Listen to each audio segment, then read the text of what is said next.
یہ حضرت موسیٰ علیہ السلام کی وہ مقدس لاٹھی ہے جس کو عصائے موسیٰ کہتے ہیں۔ اس کے ذریعے آپ کے بہت سے ان معجزات کا ظہور ہوا جن کو قرآن مجید نے مختلف عناوین کے ساتھ بار بار بیان فرمایا ہے۔ اس مقدس لاٹھی کی تاریخ بہت قدیم ہے جو اپنے دامن میں سینکڑوں ان تاریخی واقعات کو سمیٹے ہوئے ہے جن میں عبرتوں اور نصیحتوں کے ہزاروں نشانات ستاروں کی طرح جگمگا رہے ہیں، جس سے اہل نظر کو بصیرت کی روشنی اور ہدایت کا نور ملتا ہے۔ یہ لاٹھی حضرت موسیٰ علیہ السلام کے قد برابر 10 ہاتھ لمبی تھی اور اس کے سر پر 2 شاخیں تھیں جو رات میں روشن ہو جایا کرتی تھیں۔ یہ جنت کے درخت پیلو کی لکڑی سے بنائی گئی تھی اور اس کو حضرت آدم علیہ السلام بہشت سے اپنے ساتھ لائے تھے۔ چنانچہ حضرت سیدی علی اجہوزی علیہ الرحمہ نے فرمایا، حضرت آدم علیہ السلام کے ساتھ عود یعنی خوشبودار لکڑی اور حضرت موسیٰ علیہ السلام کا عصا جو عزت والی پیلو کی لکڑی کا تھا، اور انجیر کی پتیاں، اور حجر اسود جو مکہ معظمہ میں ہے، اور نبی معظم حضرت سلیمان علیہ السلام کی انگوٹھی، یہ 5 چیزیں جنت سے اتاری گئی ہیں۔ حضرت آدم علیہ السلام کے بعد یہ مقدس عصا تمام انبیاء کرام کو یکے بعد دیگر بطور میراث کے ملتا رہا، یہاں تک کہ حضرت شعیب علیہ السلام کو ملا جو قوم مدین کے نبی تھے۔ جب حضرت موسیٰ علیہ السلام مصر سے ہجرت فرما کر مدین تشریف لے گئے اور حضرت شعیب علیہ السلام نے اپنی صاحبزادی حضرت بی بی صفورہ رضی اللہ تعالی عنہا سے آپ کا نکاح فرما دیا، اور آپ 10 برس تک حضرت شعیب علیہ السلام کی خدمت میں رہ کر آپ کی بکریاں چراتے رہے۔ اس وقت حضرت شعیب علیہ السلام نے حکم خدابندی کے مطابق آپ کو یہ مقدس عصا عطا فرمایا، اور پھر جب آپ اپنی زوجہ محترمہ کو ساتھ لے کر مدین سے مصر اپنے وطن کے لیے روانہ ہوئے اور وادی مقدس مقام طوبہ میں پہنچے تو اللہ تعالیٰ نے اپنی تجلی سے آپ کو سرفراز فرما کر منصب رسالت کے شرف سے سربلند فرمایا۔ اس وقت اللہ تعالیٰ نے آپ سے جس طرح کلام فرمایا، قرآن مجید نے اس کو اس طرح بیان فرمایا ہے۔ سورہ طٰہٰ رکوع نمبر 1، اور اے موسیٰ آپ کے دہنے ہاتھ میں کیا ہے؟ تو آپ نے کہا کہ یہ میری لاٹھی ہے، میں اس پر ٹیک لگاتا ہوں اور اس سے اپنی بکریوں کے لیے پتے جھاڑتا ہوں، اور اس سے میرے دوسرے کام بھی نکلتے ہیں۔ دوسرے کاموں کی تفسیر میں حضرت علامہ ابو البرکات عبداللہ بن احمد نصفی علیہ الرحمہ نے فرمایا کہ مثلاً اس کو ہاتھ میں لے کر اس کے سہارے چلنا، اس سے بات چیت کر کے دل بہلانا، دن میں اس کا درخت بن کر آپ پر سایہ کرنا،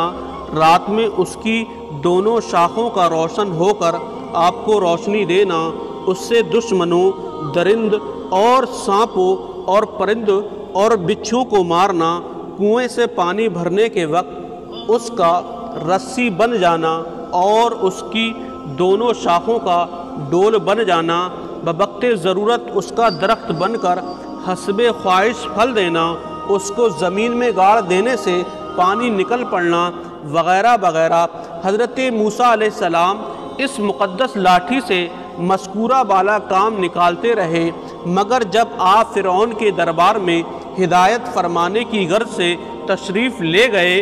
اور اس نے آپ کو جادوگر کہہ کر جھٹلایا، تو اب اس عصا کے ذریعے بڑے بڑے معجزات کا ظہور شروع ہو گیا، جن میں سے 3 معجزات کا تذکرہ قرآن مجید نے بار بار فرمایا جو حسب ذیل ہیں۔ ان 3 معجزوں میں سے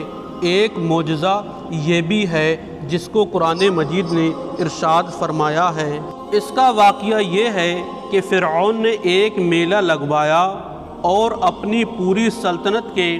جادوگروں کو جمع کر کے حضرت موسیٰ علیہ السلام کو شکست دینے کے لیے مقابلے پر لگا دیا، اور اس میلے کے ازدحام میں جہاں لاکھوں انسانوں کا مجمع تھا، ایک طرف جادوگروں کا ہجوم اپنی جادوگری کا سامان لے کر جمع ہو گیا، اور ان جادوگروں کی فوج کے مقابلے میں حضرت موسیٰ علیہ السلام تنہا ڈٹ گئے۔ جادوگروں نے فرعون کی عزت کی قسم کھا کر اپنے جادو کی لاٹھیوں اور رسیوں کو پھینکا تو ایک دم وہ لاٹھیاں اور رسیاں سانپ بن کر پورے میدان میں ہر طرف پھنکار مار مار کر دوڑنے لگی، اور پورا مجمع خوف و ہراس میں ودحباس ہو کر ادھر ادھر بھاگنے لگا، اور فرعون اور اس کے تمام جادوگر اس کرتب کو دکھا کر اپنی فتح کے گھمنڈ میں اور غرور کے نشے میں بدمست ہو گئے، اور جوش شادمانی میں تالیاں بجا بجا کر اپنی مسرت کا اظہار کرنے لگے کہ اتنے میں حضرت موسیٰ علیہ السلام نے خدا کے حکم سے اپنی مقدس لاٹھی کو ان سانپوں کے ہجوم میں ڈال دیا، تو یہ لاٹھی ایک بہت بڑا اور نہایت ہیبت ناک اژدہا بن کر جادو کے تمام سانپوں کو نگل گیا۔ یہ معجزہ دیکھ کر تمام جادوگر اپنی شکست کا اعتراف کرتے ہوئے سجدے میں گر پڑے، اور بلند آواز سے یہ اعلان کرنا شروع کر دیا کہ آمنا برب ہارون و موسیٰ، یعنی ہم سب حضرت ہارون اور حضرت موسیٰ علیہ السلام کے رب پر ایمان لائے۔ چنانچہ قرآن مجید نے اس واقعے کا ذکر کرتے ہوئے ارشاد فرمایا، سورہ طٰہٰ رکوع نمبر 3، ترجمہ: جادوگروں نے کہا کہ اے موسیٰ، آپ اپنا عصا ڈالیں گے یا ہم پہلے ڈالنے والے بنے؟ تو آپ نے فرمایا کہ بلکہ تم ہی ڈالو۔ تو یکایک ان کی رسیاں اور لاٹھیاں ان کی نظر بندی سے حضرت موسیٰ علیہ السلام کے خیال میں ایسی معلوم ہونے لگیں جیسے سانپ دوڑ رہے ہیں۔ تو حضرت موسیٰ علیہ السلام کے دل میں تھوڑا خوف سا ہوا، تو ہم نے فرمایا کہ تم ڈرو نہیں، تم ہی غالب رہو گے، اور تمہارے ہاتھ میں جو عصا ہے اس کو ڈال دو۔ تو ان لوگوں نے جو بنایا ہے یہ عصا ان سب کو نگل جائے گا، اور جادوگر معجزات کے مقابلے میں جہاں بھی وہ آئے کامیاب نہیں ہوتا۔ تو تمام جادوگر سجدے میں گر کر کہنے لگے کہ ہم حضرت ہارون اور حضرت موسیٰ کے رب پر ایمان لائے۔ ان 3 معجزوں میں سے ایک معجزہ یہ بھی ہے جس کو قرآن مجید نے ارشاد فرمایا ہے۔ بنی اسرائیل کا اصلی وطن ملک شام تھا، لیکن حضرت یوسف علیہ السلام کے دور حکومت میں یہ لوگ مصر میں آ کر آباد ہو گئے، اور ملک شام پر قوم عمالقہ کا تسلط اور قبضہ ہو گیا، جو بدترین قسم کے کفار تھے۔ جب فرعون دریائے نیل میں غرق ہو گیا اور حضرت موسیٰ علیہ السلام کو فرعون کے خطرات سے اطمینان ہو گیا، تو اللہ تعالیٰ نے حکم دیا کہ قوم عمالقہ سے جہاد کر کے ملک شام کو ان کے قبضے اور تسلط سے آزاد کرائیں۔ چنانچہ آپ 6 لاکھ بنی اسرائیلی فوج لے کر جہاد کے لیے روانہ ہو گئے، مگر ملک شام کی حدود میں پہنچ کر بنی اسرائیل پر قوم عمالقہ کا ایسا خوف سوار ہو گیا کہ بنی اسرائیل ہمت ہار گئے اور جہاد سے منہ پھیر لیا۔ اس نافرمانی پر اللہ تعالیٰ نے بنی اسرائیل کو یہ سزا دی کہ یہ لوگ 40 برس تک میدان میں بھٹکتے اور گھومتے پھرے اور اس میدان سے باہر نہ نکل سکے۔ حضرت موسیٰ علیہ السلام بھی ان لوگوں کے ساتھ میدان میں تشریف فرما تھے۔ جب بنی اسرائیل اس میدان میں بھوک اور پیاس کی شدت سے بے قرار ہو گئے تو اللہ تعالیٰ نے حضرت موسیٰ علیہ السلام کی دعا سے ان لوگوں کے کھانے کے لیے منا اور سلوا آسمان سے اتارا۔ منا شہد کی طرح ایک قسم کا حلوہ تھا اور سلوا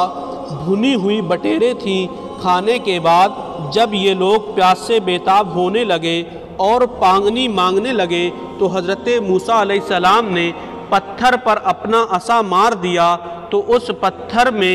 12 چشموں کی ٹوٹیاں پھوٹ کر بہنے لگیں اور بنی اسرائیل کے 12 خاندان اپنی اپنی ایک ایک ٹوٹی سے پانی لے کر خود بھی پینے لگے اور اپنے جانوروں کو بھی پلانے لگے، اور پورے 40 برس تک یہ سلسلہ جاری رہا۔ یہ حضرت موسیٰ علیہ السلام کا معجزہ تھا جو عصا اور پتھر کے ذریعے ظہور میں آیا۔ قرآن مجید نے اس واقعے اور معجزے کا بیان کرتے ہوئے ارشاد فرمایا، سورہ بقرہ رکوع نمبر 7، اور جب حضرت موسیٰ نے اپنی قوم کے لیے پانی مانگا تو ہم نے فرما دیا کہ تم اپنی لاٹھی سے پتھر کو مار دو، تو اس پتھر سے 12 چشمے پھوٹ کر بہنے لگے اور ہر آدمی کو اپنے اپنے پینے کے چشمے کا علم ہو گیا۔ ان 3 معجزوں میں سے ایک معجزہ یہ بھی ہے جس کو قرآن مجید نے ارشاد فرمایا ہے۔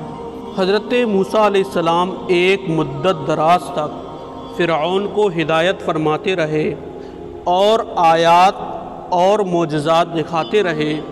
مگر اس نے حق کو قبول نہیں کیا،